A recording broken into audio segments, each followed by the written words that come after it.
The question for you then is, well, how is it expressing itself in me? What's going on? What things light me up? Not like what's my purpose or any of that kind of stuff. I don't mean that. But just what do I have unlimited energy for? What could I do all day long and never get tired?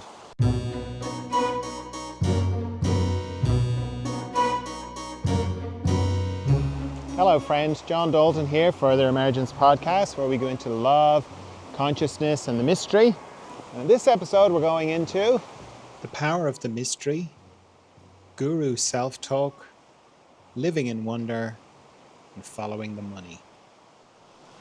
So it's only a couple of weeks, less than that, since I was standing here recording another episode and the river was so much lower.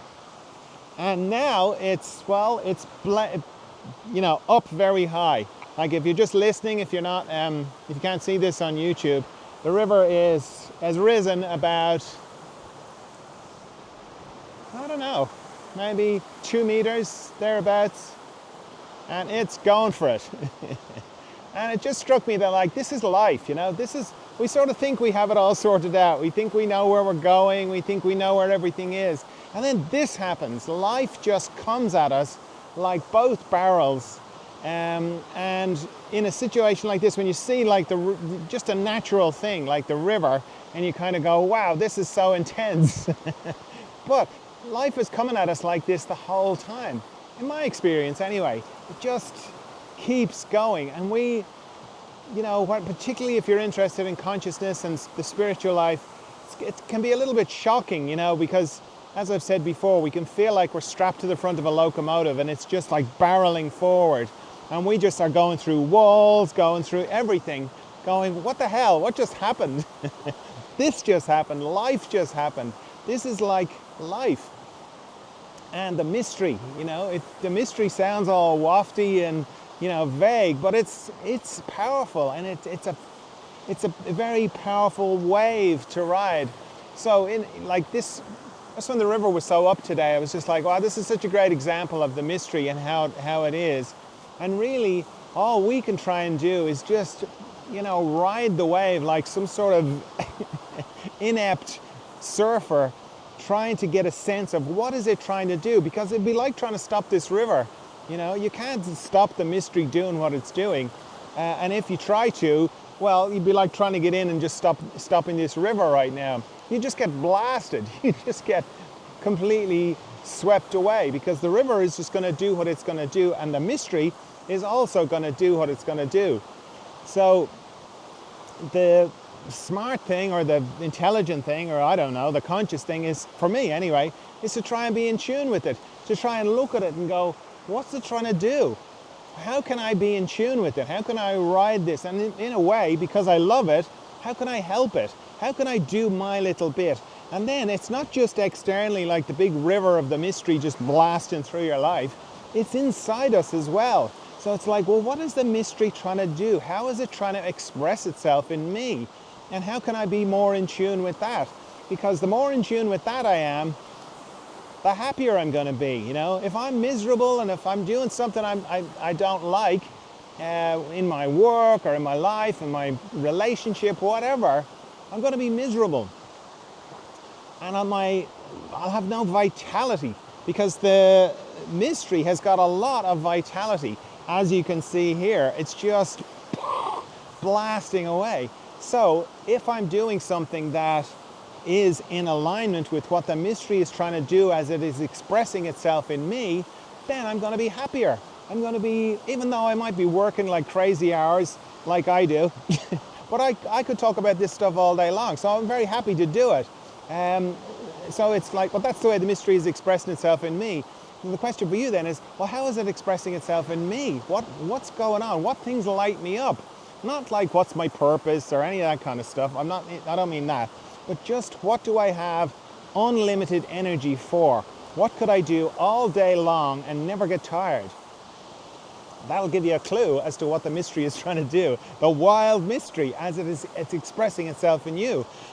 And then you can also use that for other people. You can look at the strange behavior of other people and go, the mystery is expressing itself through that person. How is it doing that? what's going on in that person? And if it's appropriate, is there anything I can do to help that, support that, maybe? Not always. It's not like you're trying to help people or anything like that. I don't mean that. But when you look at people from the perspective of how is the mystery expressing itself in that person, it's surprising how things change. And you kind of go, oh, okay, yeah, I can kind of see it a bit.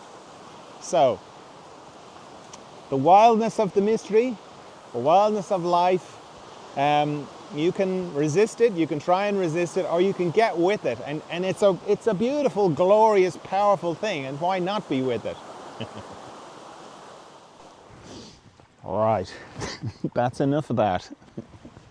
Now let me go through the memes. We have a look at the memes on the Further Emergence Instagram feed. First one is a quote from Carl Jung, and he says, "I studiously avoided all so-called holy men. I did so because I had to make do with my own truth, not accept from others what I could not attain on my own. I must shape my life out of myself, out of what my inner being tells me, or what nature brings to me." Carl Jung.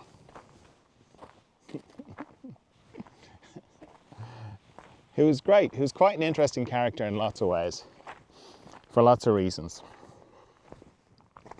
But this idea of avoiding so-called holy men, I was only writing about this 2 weeks ago, about gurus and spiritual teachers. And if you've listened to me, if you've listened to the podcast or listened to these videos, you'll know that I always kind of say that the time of the spiritual teacher, the spiritual master, the guru is over. It ended about 15, 20 years ago. And now we have to all figure it out for ourselves, which makes it harder because there's no one there to tell us how it is. I mean, there are. I mean, geez, look on internet, look on YouTube, and you'll see them. They're all there, still perpetuating the old model, the old consciousness, really. Because there was a time for them. There was a time when we needed it. We needed somebody to kind of go, here's what to do. And I certainly needed one. My spiritual teacher was Barry Long. And I suppose being close to Barry and really getting to see how the guru dynamic worked, and how, while on the one hand it was great, on the other hand it was quite disempowering, because it was very hard to get over it, to get beyond it. And what I was writing about this week, or 2 weeks ago, in my blog, I don't like to use that word. Can we come up with a better word for when one writes? My collected works, my essays, I don't know what to call them, but anyway, in my blog, which I include when I send out my friendly notes on Sundays. And if you're not subscribed for those, what are you doing with your life? And if you want to subscribe to those, not to the video, well, I mean, yeah, sure, isn't that what everybody says on YouTube? Like and subscribe? Sure, do that. But also, if you want to get a friendly note from me every week, every Sunday, yeah, go to the website, furtheremergence.com. Anyway, what I was saying was that if you listen to how gurus talk to their students, it's a really good indication of how they talk to themselves on the inside. So I can talk about Barry. Like, Barry was very, like, I remember saying one time that he thought of his mind as being like a mouse, and he was a cat perched on the mouse hole, and every time his mind came up, he like jumped on it, okay?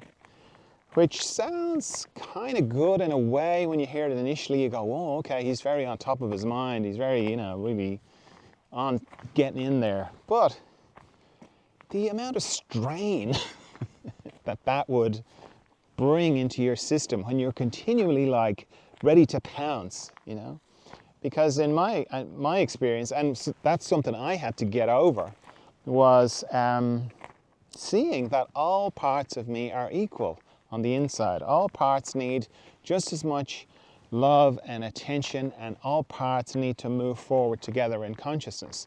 It doesn't work if one part, some deeper part, decides it's king of the whole operation and just takes over and just squashes all the other parts. That's not loving, as far as I can see. It's not compassionate. All parts need to move forward together. So Barry, talking about jumping on his mind, he talked about sex and the self, and like men are full of sex, and men are pretty much responsible for all the problems in the world, which, from a certain perspective is true, but you can tell like that was the way he was talking about himself. And if you listen to any guru talking to their students, that's their self-talk.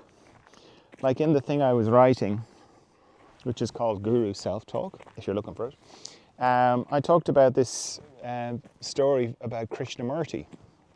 Krishnamurti was great, particularly his writing, very good. But if you listen to him talking, he sounds very like, are you all stupid? Why don't you get this? Why are you all so stupid? That's what he's kind of, the vibe, which is kind of the way he talks to himself. And I read his biography years and years ago. It's very interesting. Krishnamurti's story is very interesting. But there's a part in his biography where the biographer, Mary Lutyens, I think is how you pronounce her name, was saying that every night he would wake up in the middle of the night, terrified, and he would talk like a little boy. And he would refer to himself in the third party. He would refer to himself as K. And he would say things like, when is K coming back? And, they would have to kind of hold him and take care of him the way you would a small child. And it's a bit of an indication of that's how it was inside. Big, deeper part had come up and dominated him so much that this little part could only come out at night. It's quite sad, really, But try it out for yourself. Listen to any guru. Anybody who's on the internet banging away about this is the truth and this is how you should live your life. That's how they talk to themselves. That's how it is on the inside. So old Carl was onto something with the studiously avoiding so-called holy men. For myself, I kind of listen to everybody because everybody's got something. And it sort of works the discernment muscle to not just shut off everybody and go, oh my God, that person's so annoying, I'm just not going to listen to them. I don't do that, but I listen to everybody, see what they've got to say, and cherry pick the stuff that resonates with me, the good stuff, and everything else I just kind of leave with them. I don't kind of make them wrong. I'm sure it's true in their reality. It just doesn't fit into mine. So yeah, have a look, listen to the old gurus, you'll hear it. You'll hear exactly what I'm talking about. And discernment, that's the thing. Now, the next one is a quote from Tom Waits. Tom Waits, I've liked Tom Waits for many, many years. I like his music and I like his take on things. So anyway, in this one he says, we have a deficit of wonder. When I ask people questions now, they get out their phone. I say, no, I don't want to know the answer. I just want to wonder about it for a while.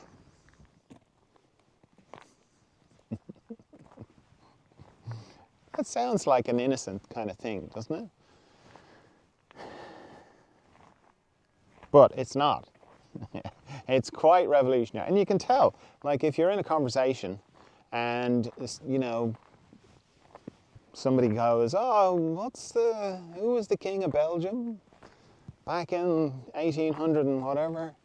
And you try for a bit, or we try for a bit, and then it's like, oh no, this is annoying, let me just ask Google, or Dr. Google, as somebody I know refers to it, which I think is hilarious.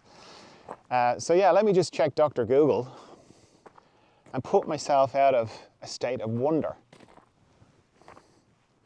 We don't think of it like that. We go, I'll just get the answer and it'll stop bothering me. But wondering about, a thing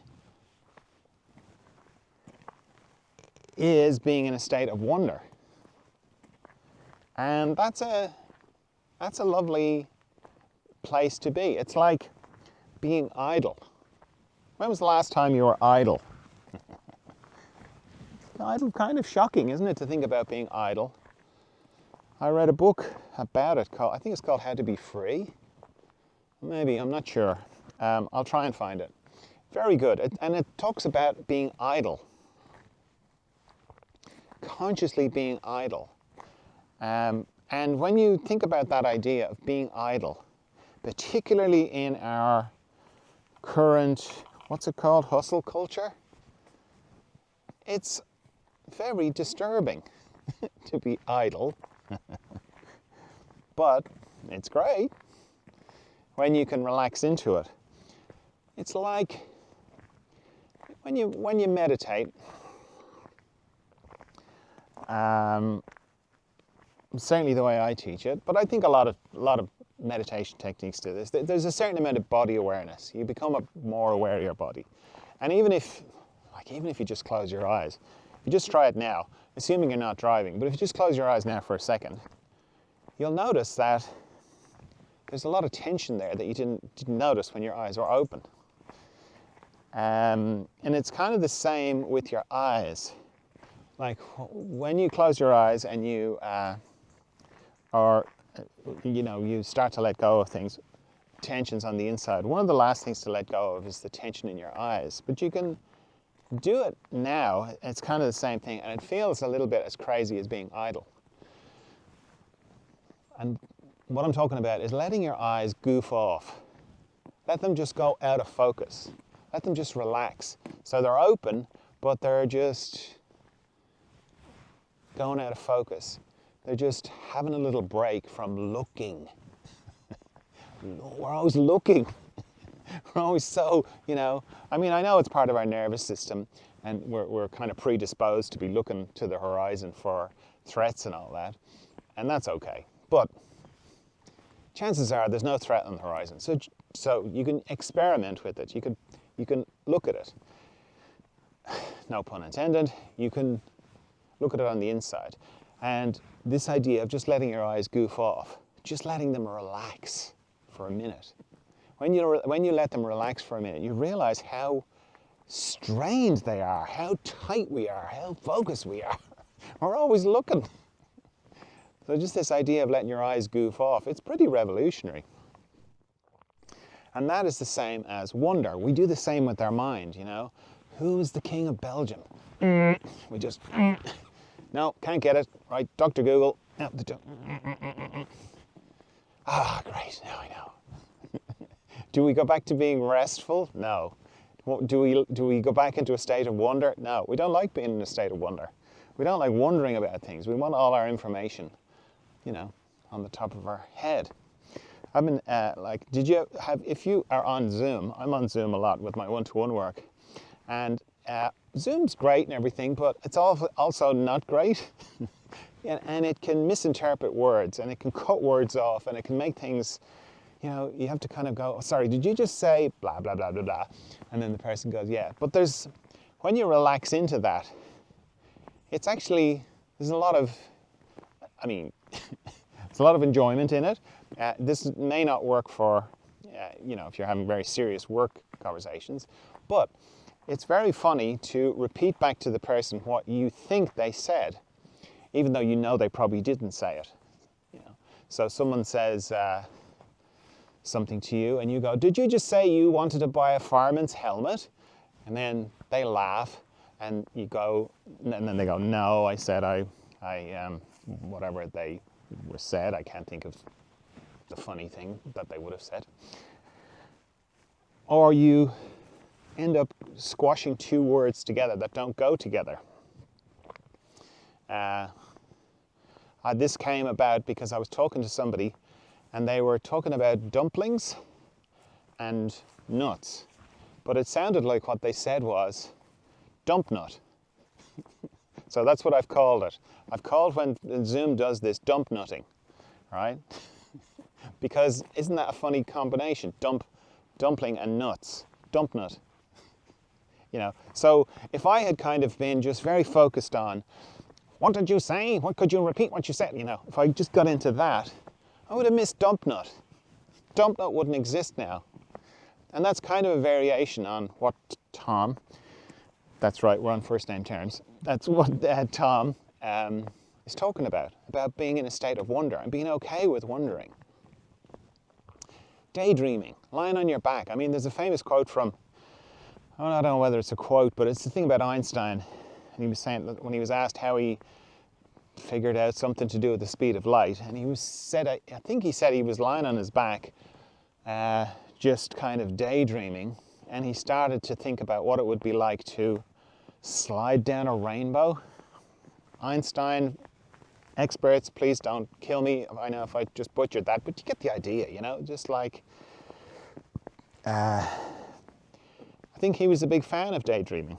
Carl Jung, I was only talking about it a little while ago, he used to go down, I don't know if this is true, but I like the idea of it. He used to go into his garden every day and play. Get down on his knees and play with sticks and stones and mud like a kid for like half an hour every day, just so we could have that sense of play and, you could say, wonder. So in this very hustle, scary, let's be honest, scary, terrifying world, I can see how we just kind of feel like, oh, well, I don't have time to be a child anymore. I don't have time for wonder. I don't have time for any of that stuff. It's too scary and dangerous here. But really, if we don't look for wonder and cultivate wonder, it kind of sucks all the life out of everything. It just sucks all the color out of everything. Color that would be there if we just allowed the wonder a bit more. So I encourage you to wonder more. I encourage me to wonder more. All right, the next one says, if you want to understand how to fix a problem in the world, you have to ask who is profiting from the problem, not who is suffering from it.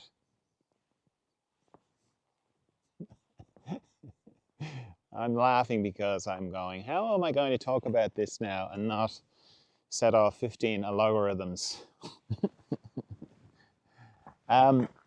It's a good question. It's a version of the follow the money. I always think that's a great, you know, I don't know what that's from. It's sort of soft, it feels like it's from like police investigations or something. And maybe it came from when they caught Al Capone or something like that, or because I think he was caught for tax evasion or something like that. But I think you can pretty much apply it to everything. And it's it makes everything very clear. Anything that's going on, you can, if you kind of start with, where's the money? Who's profiting from this? Then you can see it in a different light, a clearer light, because it's very easy to get caught up with just our hearts. Our hearts just go out to who's suffering.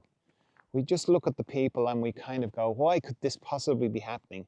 And then we hear all sorts of ideological reasons, political reasons, history, this happened, that happened, all of which are true, I'm sure, but all of which are very distracting. Well, if you kind of go, oh, look at these poor people, oh my God, it's terrible, these people are suffering, it's awful. Who's profiting from it? I mean, it's not, if you're a kind-hearted person, it's not the way you think. You don't think anyone could profit from this, or anyone would do something, would make other people suffer for profit. But they do. And unfortunately, the way companies are set up, it's not even like evil megalomaniac people trying to hurt other people. It's a lot to do with consciousness, as far as I can see, because we sort of kick the can down the road. We kind of go, well, I want to make some smart investment choices. I want to invest in this company. And then the company becomes this entity, and we pretty much tell the entity that we just want it to make profit. And then we get upset when it just behaves like a psychopath. We go, oh, that's terrible, but it's our fault.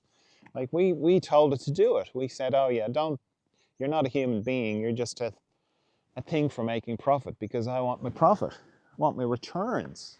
If I don't get my returns, I'll put my money somewhere else. So it's not like there's one person kind of going, ha ha ha, ha, let me cause these people to suffer. Well, if you follow the money, go, who's profiting from this? Then you can kind of see what is behind it. What's behind the suffering. And then you can you're faced with the thing of, oh, well, do I want to have a sweet investment portfolio where it looks like my, either it's funding my retirement, it's going to fund my retirement, it's funding my whatever. And then, do you want to do that? And go, well, I don't like that people are suffering, but what's it got to do with me?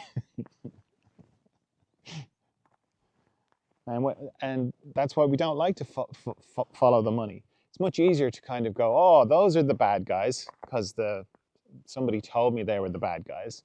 And these are the good guys because somebody told me they were the good guys. And as I say, that's not to say to take away from any of that. All of it's true, but what's driving it, what's funding it,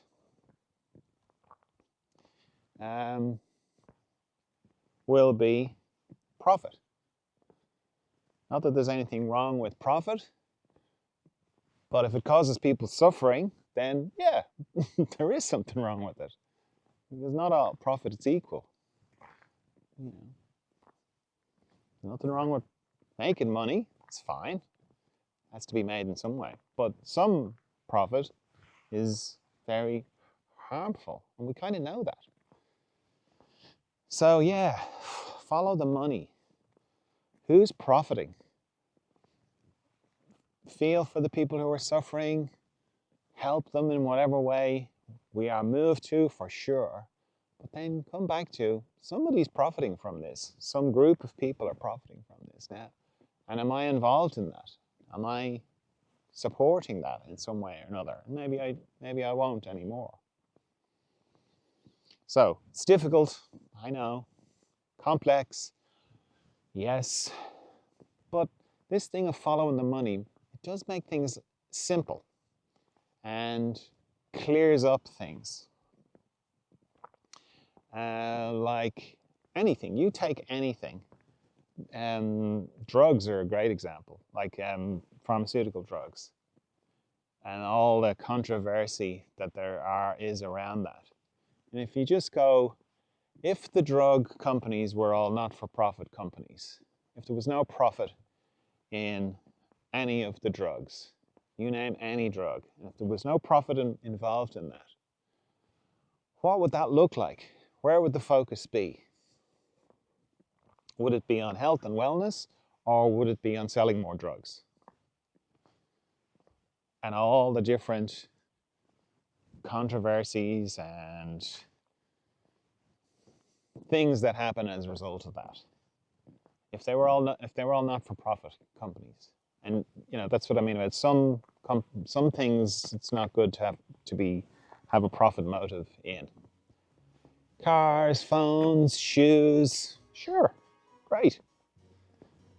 Drugs, health, housing, just basic stuff, water. It's just the stuff that people need. Then it gets a bit murky. Because, most of the horrible things that have happened have been because profit got into the wrong thing. That's the way it looks to me. So asking yourself, who's profiting? Helps clarify. All right, that's all I have for you this time from this wild and raging torrent that is life and the mystery. Trust you're well. Trust you're of good cheer. I'll talk to you again soon. Bye.